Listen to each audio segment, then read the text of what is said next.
we've got this left-wing government in power now, the Labour Party, who came into power mainly because the Conservatives were so terrible. They were just the better of two bad choices, in my opinion. I don't think the majority of people in the country have confidence in the Labour Party in terms of them being able to turn the country around or fix some of the deep-seated issues we're facing.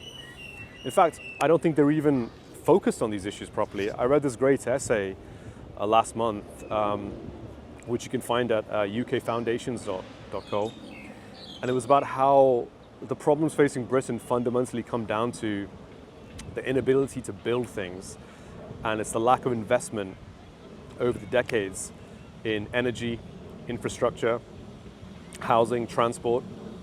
And that essay convinced me that without deep-seated reform and a complete refactor of how we do things, it doesn't matter whether we have Labour or Conservative. But in order to have that deep-seated refactor, we need to have good political talent there. And I don't see that happening with Labour. I think they're well-intentioned, but I don't think they're, in a way, radical enough. And where they are being radical, and examples of that would be the energy plan that Ed Miliband's putting out, for example, I don't agree with those action points. For example, on the energy plan, it seems to be ideologically driven. We want to get to net zero, and renewables are the way to do it. In my opinion, I think, well, we don't generate as much electricity per capita as our neighbors, as other developed countries.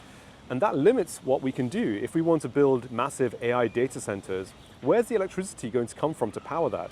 I mean, in Ed Miliband's plan, he's talking about convincing people or paying people to not use as much electricity in the future, if need be, when, for example, the renewable energy sources aren't available.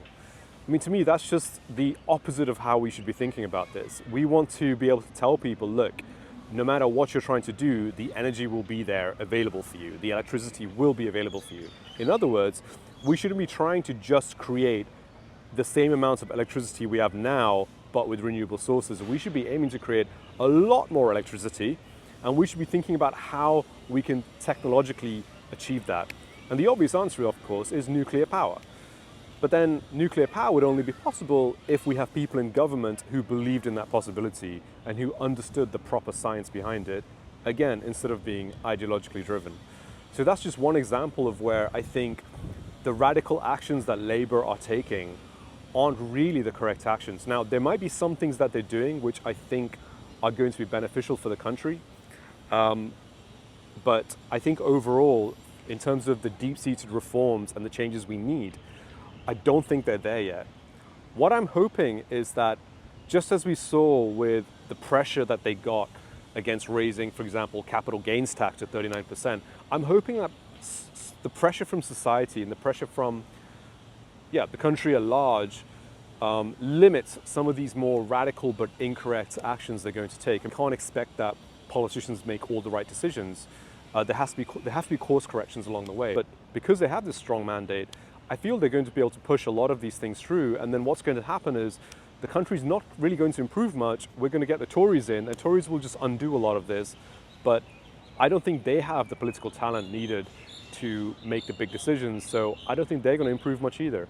So I think what we need is better talent in this country. We need better political talent in the UK. That's what we really, really need.